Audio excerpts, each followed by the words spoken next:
So why do I want to become a teacher? I made my decision to become a high school teacher when I was in my fourth year in college, the beginning of fourth year, or like the transition between the third year and the fourth year, it's summer.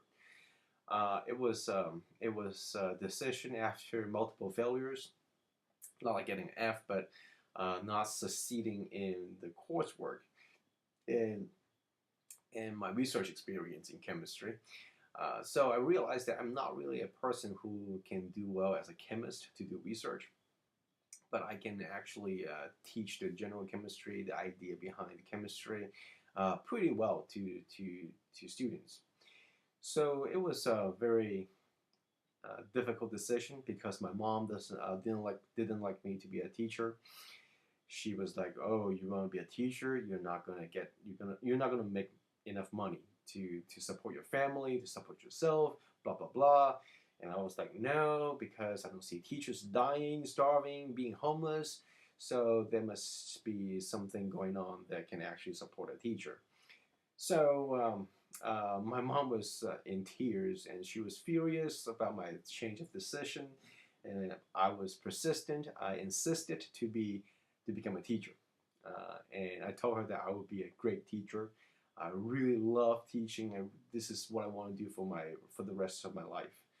So my mom was like, okay, so I'm going to give you this chance to try it out, and you better become a good teacher.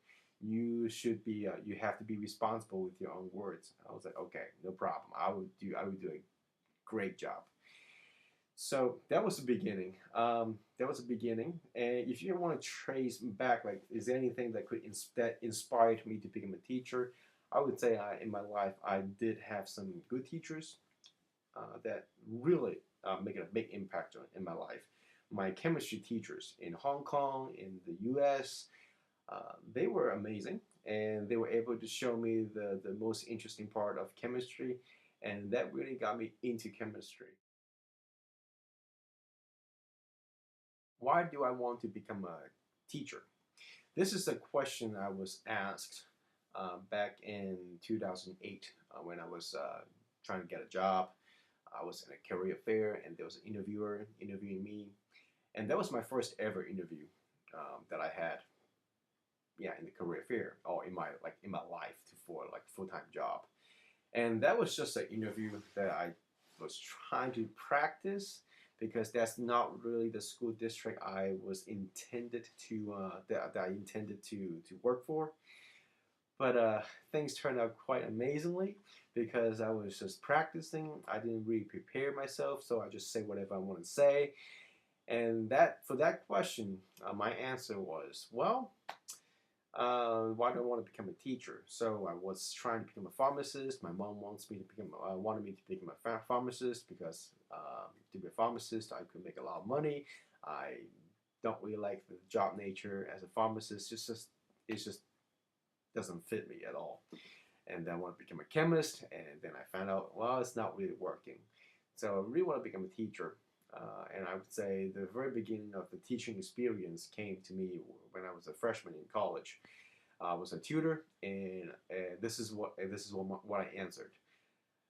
I answered that, well, when I get to teach when I got to teach students, when students really get something, that kind of happiness, it's really great. And I believe that this kind of happiness can only be felt if you really put the heart into it to teach a student. If you don't care about the student, you can't really feel the joy from like when students really learn something. So that was my answer, and the other part of my answer was that to be a teacher in a classroom, our role has to be um, more than just repeating materials from a textbook. Not only teaching materials, but actually teaching students to become a better person, to become prepared, to make them to be the leaders of the future. I think this is one of the major role that teachers have to perform in class, as long as teaching them the materials from textbook according to the curricula. So that was my answer, and I maybe because of that answer or some other questions I answered pretty well, I guess. I got a contract, so started working as a teacher since 2008. And this is my 5th year as a teacher, and I love teaching. I really love teaching. I get to see kids, students every single day, and it is just one of the best things that could happen in my life so far. And I know this is gonna happen. This is gonna continue for my future, and yeah, this is really fun. This is a question that I thought for myself, which is there anything that happened in the past 5 years that made me love teaching even more? Yes, there were a couple. The first thing it happened in, well, I think both happened in 2009. Uh, the in 2009 and also in the spring semester of 2009. So one thing that happened was making video tutorials. I think that was about the same time that Khan Academy. I think he maybe a little bit earlier than me, but I didn't know the existence of Khan Academy. So whatever, I was just doing my own thing. But the idea of doing online tutorial was back in 2006 and 2007 because I was like, okay, so we college students can go online, can get access very quickly, and I look at those documentaries, looking at news that this high school they get to have these high technology thing in the classroom, very advanced lab instrument, and I was like, that's a problem right here. The problem is, so the wealthy schools can get all kinds of instruments. So what about the kids living in the poor area neighborhood? So how do they get help? And the thing is, well, maybe the teachers, who knows? Okay, the quality of the teachers may not be so great as expected. So there must be a way to help them. So I was thinking about, I think internet is the place to go because it can really break the time zone, the physical barrier. So that was the beginning of the idea of doing a video tutorial. And in 2009, I actually put into practice because my students were great kids, but they're just not very focused in the classroom. But I know if they really focus, they can learn things very quickly. So I told them, okay, I'm going to record my own teaching in the video, and I'm going to upload them. You can watch them. Okay, so hopefully you can learn something from watching the videos. And that was really helpful, as many of my students said. And that was the booster, the initiation. So since then, I've been making videos, not a lot due to time constraint and my personal laziness, but over 80 videos, about 80 videos so far. I was able to get a total view of 440,000 plus, okay, and counting in my 4 years of service. So that was really amazing because like 440,000 views. Now, if you say people, okay, you can do some math, but let's say just views. It is not an easy number. It's a decent number from my personal opinion, and um, and the comments that viewers posted was very encouraging. So I really like what I'm doing, and this is the board that I use for my own video tutorials. I pay for it. This is my workroom right here. It was a wonderful experience. So that was the first thing that really made me love teaching even more. The second incident was attendance of a national conference. So that was that year. I went to New Orleans during spring break. There was a national conference organized by National Science Teachers Association (NSTA), and well, I was so in chemistry. There's a very difficult topic called stoichiometry. So if you took chemistry, if you still remember some chemistry, you may know what I'm talking about. But anyhow, it's something about math. And there was a presentation by a teacher talking about how easy she had invented to make the whole calculation a lot easier, better, and students actually get it. So I was like, wow, that must be amazing. I gotta check that out. So I went to the conference, and unfortunately, the content was not as good as I expected, and there were some flaws in terms of the mathematical construct. So I was like, I can't, I, I can do a better job than this. So I went home and I spent a couple of weeks to finish my proposal and submitted them. Submitted the proposal to the NSTA uh, conference committee, whatever. So then I got accepted, and my first presentation was in 2010. And every year since then, I was able to present. So I just finished my fourth presentation, my fourth year of presenting, and the wonderful experience that I got from this experience was I learned a lot. I learned a lot from doing these presentations because I know I can do this a little bit better and better. And every year I learn something to improve my presentation, to improve my teaching skill, and over time it becomes so rewarding that I can learn something on my own for myself that can benefit my students, and now I get to present and share my ideas with other fellow teachers, and from the comment I have heard so far, they really like it. They think it's very useful. So I was really glad that I get to share my understanding, my ideas with other teachers. Fantastic, really amazing. So I think these two incidents really helped me to let me to love teaching even more year after year. What do you have? What kind of quality that you have that may qualify you as a teacher? I think there are a few qualities that would really help you to think if you're capable as a teacher in the classroom. I think the first thing, the most important part of the most important quality that you must have is patience. You have to be patient to listen to your students. They may ask all kinds of questions. Now you have to understand the knowledge, the gap between the teacher's knowledge level and their knowledge level. Like we know a lot of things, but they don't. So they're going to ask questions out of nowhere, and like teachers may think, why would you ask this kind of question?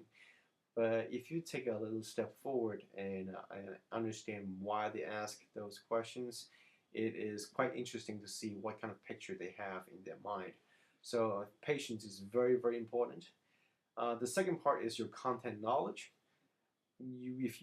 I teach chemistry. I was a chemistry major, and I would say I had a very good background of basic chemistry before I started teaching, and that really helped a lot because I get to connect ideas, and even so, I learned actually even more chemistry in my first year of teaching because I was able to see the different ideas here and there, but they were not well connected.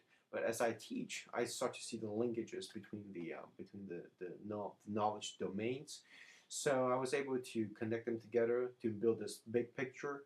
So being able to show the students that, well, you know what, this is related to here, and then this concept is related to the other one back down here. So it's really the same concept that can be applied in many different places, and we're able to extract a lot more knowledge from one or a few simple concepts.